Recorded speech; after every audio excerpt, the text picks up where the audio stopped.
Rashid-al-Din Ṭabīb, also known as Rashid-al-Din Faḍlullāh Hamadani, was a statesman, historian and physician in Ilkhanate-ruled Iran. He was born into a Persian Jewish family from Hamadan. Having converted to Islam by the age of 30, Rashid-al-Din became the powerful vizier of the Ilkhan, Ghazan. Later he was commissioned by Ghazan to write the Jāmiʿ al-Tawārīkh, now considered the most important single source for the history of the Ilkhanate period and the Mongol Empire. He retained his position as a vizier until 1316.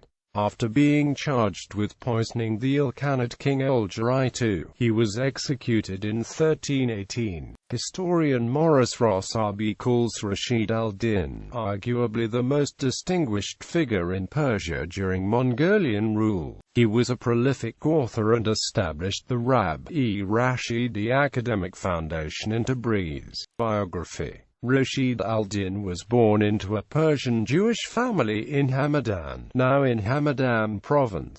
His grandfather had been a courtier to the founder Ilkhanate ruler Hulagu Khan, and Rashid-al-Din's father was an apothecary at the court. He converted to Islam around the age of 30.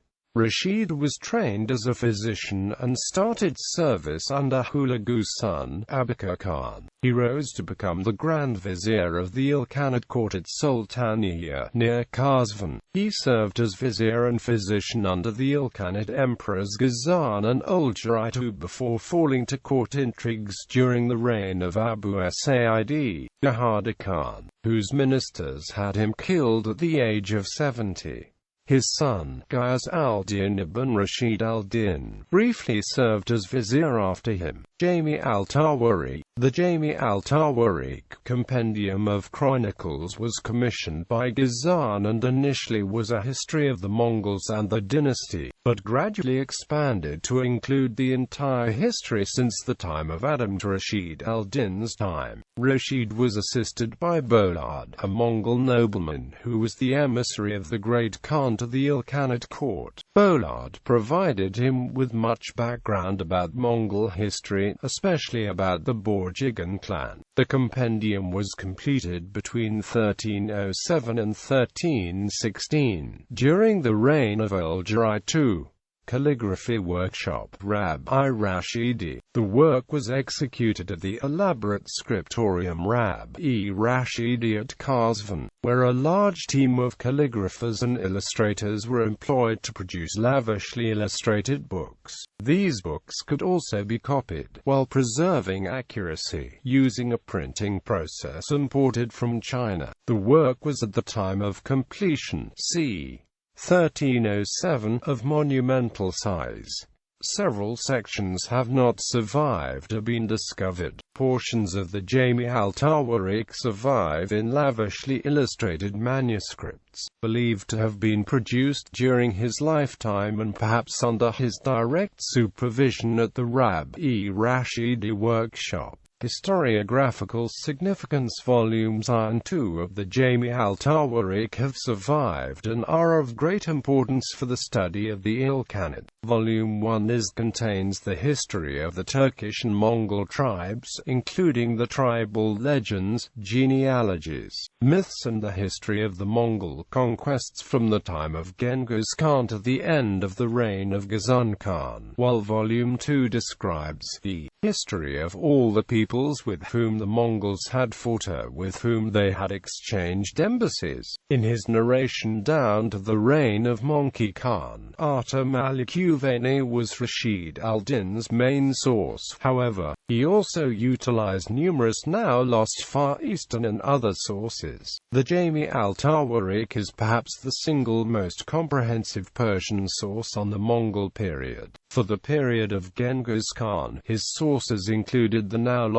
al-Tawārīkh Golden Book, His treatment of the Ilkhanate period seems to be biased, as he himself was a high official, yet it is still seen as the most valuable written source for the dynasty. The third volume is either lost or was never completed. Its topic was historical geography. The most important historiographic legacy of the Jāmiʿ al-Tawārīkh may be its documentation of the cultural mixing and ensuing dynamism that led to the greatness of the Persian and Ottoman empires, many aspects of which were transmitted to Europe and influenced the Renaissance. This was the product of the geographical extension of the Mongol Empire, and is most clearly reflected in this work by Rashid-al-Din. The text describes the different peoples with whom the Mongols came into contact and is one of the first attempts to transcend a single cultural perspective and to treat history on a universal scale. The Jāmiʿ attempted to provide a history of the whole world of that era, though many parts are sadly lost. One of the volumes of the Jāmiʿ al-Tawārīkh deals with an extensive history of the Franks,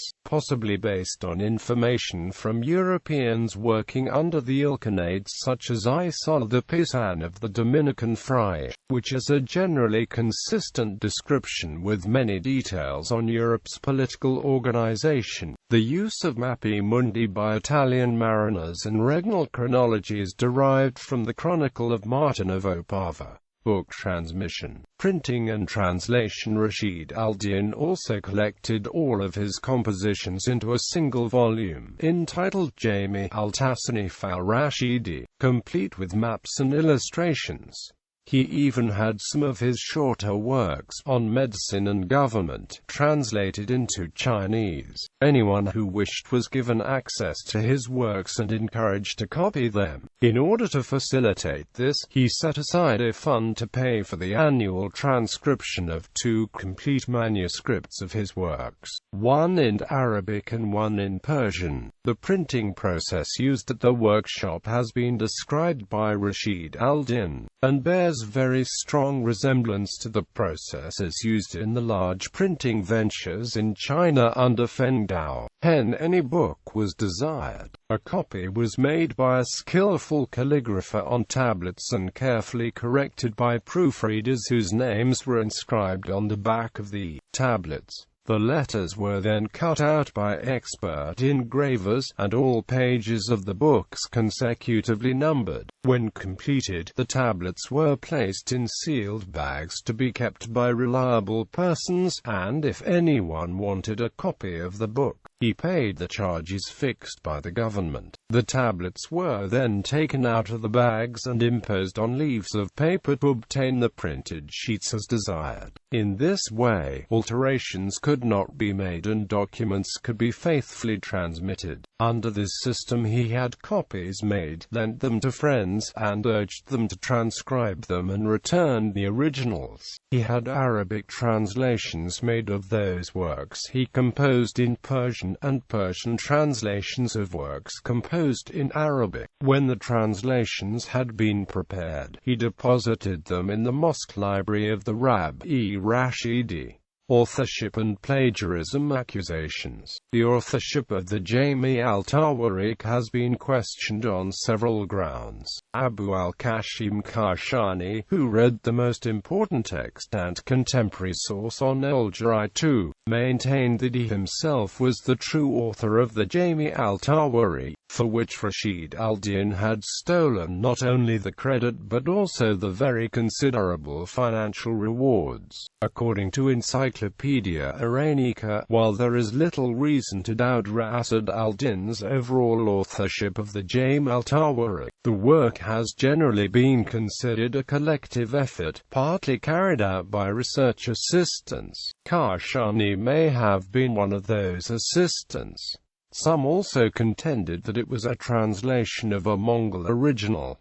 Authorship of his letters. Scholars are in dispute about whether Rashid-al-Din's letters are a forgery or not. According to David Morgan in The Mongols, Alexander Morton has shown them to be a forgery, probably from the Timurid period. One scholar who has attempted to defend the letters' authenticity is Abulala Sudavar.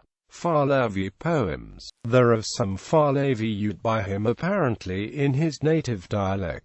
A hemistich called Zaban-e Pahlavi, a quatrain with the appellation Bait-e Pahlavi, and another hemistich titled Zaban-e Pahlavi, Loss of Influence and Death. In 1312, his colleague Sayyid al-Dawla fell from power and was replaced by Ali Shah. Then, in 1314, al-Juraitu died and power passed to his son, Abu Sa'id Bahadur Khan, who sided with Ali Shah. In 1318, Rashid-al-Din was charged with having poisoned al-Juraitu and was executed on July 13, at the age of 70. His Jewish ancestry was referenced numerous times in the court. His head was carried around the city after the execution and people were chanting, "This is the head of the Jew who abused God's name, may God's curse be upon him." His property was confiscated and Rabbi Rashidi, with its scriptorium and its precious copies, were turned over to the Mongol soldiery. A century later, during the reign of Timur's son Miran Shah, Rashid-al-Din's bones were exhumed from the Muslim cemetery and reburied in the Jewish cemetery.